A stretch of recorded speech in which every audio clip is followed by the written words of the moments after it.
What if I told you there was one simple thing you could do to vastly improve your Etsy SEO?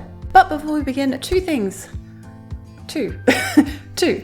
One, my name's Jess. I've been selling on Etsy since 2008 and full-time since 2010 under my affiliate label. I also sell on my own website. And since 2013, I've been helping other makers just like you work out how to take your handmade hobby and turn it into a thriving and profitable full-time business. Number two, I am doing a workshop, how to improve your Etsy SEO step by step, inside my membership community, the Thrivers Circle, coming up later this month. And if you're watching this after October 2022, no worries, all of my workshops are recorded and available to members of the Thrivers Circle straight away. So I'll tell you more about how to access that at the end of the video. The link is below, of course. But for now, let's get on with this one thing. And it is actually a question to ask yourself. This is so ridiculously simple and straightforward, but I find that almost everybody who I kind of start off with and teach sort of kind of knows this, but doesn't actually apply it in the way that they should. Okay, so whenever you are trying to come up with keywords, tags for your Etsy listings, I want you to simply ask yourself this question. If I was searching for this product, what would I type into the search bar? Okay, that sounds deceptively simple.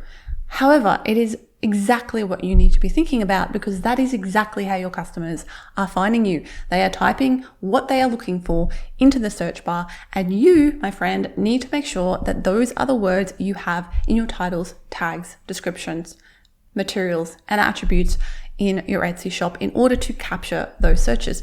Now, of course, the problem is that not everybody is going to be typing the same things into the search bar in order to find your product. So this is where you need to brainstorm and get out of perhaps your own head and start to get in the head of your ideal customer and think about what they are going to be typing into the search bar. But hey, let's just start with you.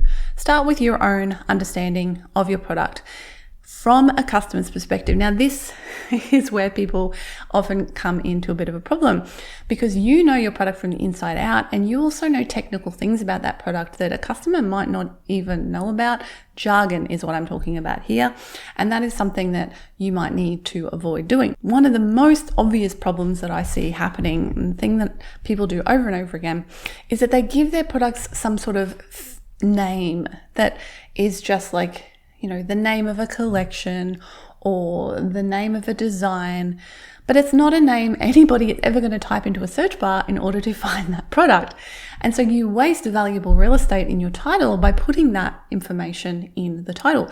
So for example, I make a pair of earrings and I'm like, they're from the Elodie collection. Nobody's ever going to type Elodie collection into a search bar to find my product. It doesn't matter. It's irrelevant to search. You can absolutely put that in your description if you want to. Say, this is part of my Elodie collection. To find more, click here and then put a link to the section of your shop that has that. But don't waste space in your titles and tags, especially, and that first few lines of your description, putting in this irrelevant information that is not going to help your item be found in search. Okay, so that's a big problem I want to put aside. And I see my students doing this over and over again.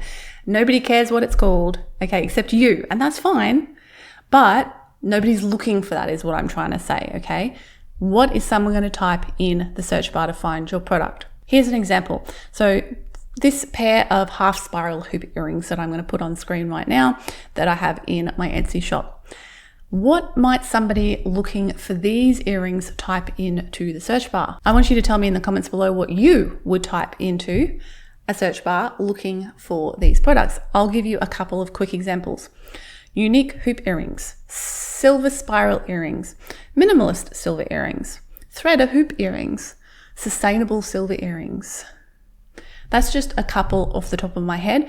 There are so many other possibilities. It could be gift for my sister, you know, gift for mum, Christmas gift, gift for someone who wears silver. Like, that's just some of the gift ideas. And then there's the whole materials element. So it's sustainable, it's recycled, it's Australian, it's from Queensland. Like, there's all these different things that people might care about.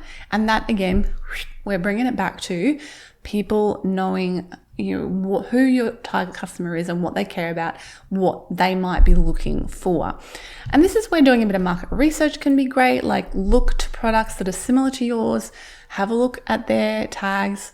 Now, you can't necessarily see their tags per se, but you can kind of cheat a bit on Etsy, because if you scroll to the bottom of their listing on desktop anyway, it'll give you some, actual tags, like more products similar to these. And chances are some of those tags are tags they've put in, but just look at their titles, look at their descriptions.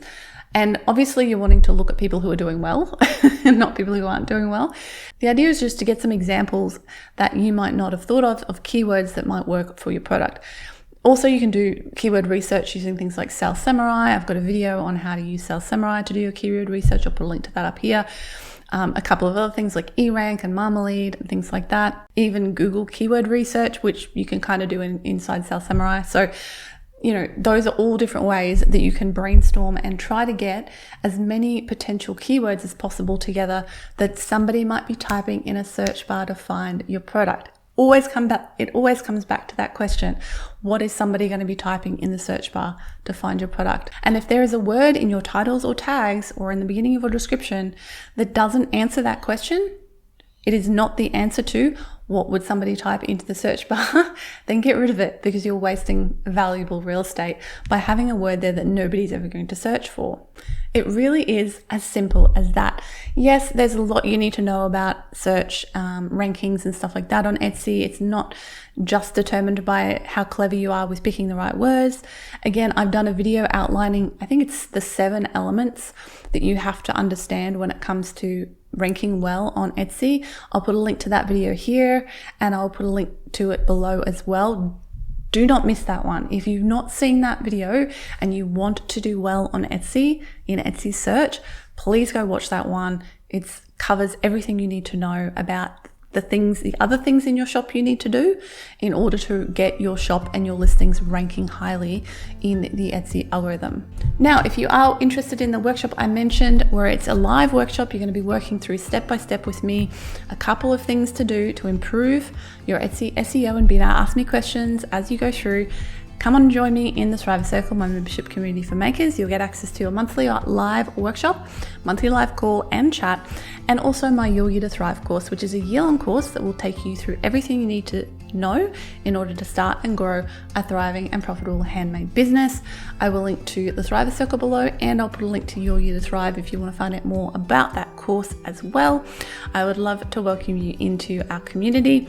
And again, if you're watching this after October 2022, the recording of that workshop will be available in the resource library, along with about 50 other in-depth handmade business workshops that I have available to my members as soon as they join the circle. So you can check that out at thrivercircle.com. Now, if you want to know more, as I said, about that whole Etsy SEO ranking, here is that video I was just talking about, where I take you through everything you need to know in order to set your shop and your listings up for Etsy search success. Go watch that one next. Thank you so much for joining me. Make sure to subscribe if you haven't already subscribed so you don't miss any of my future videos, and I'll catch you in the next one. Bye for now.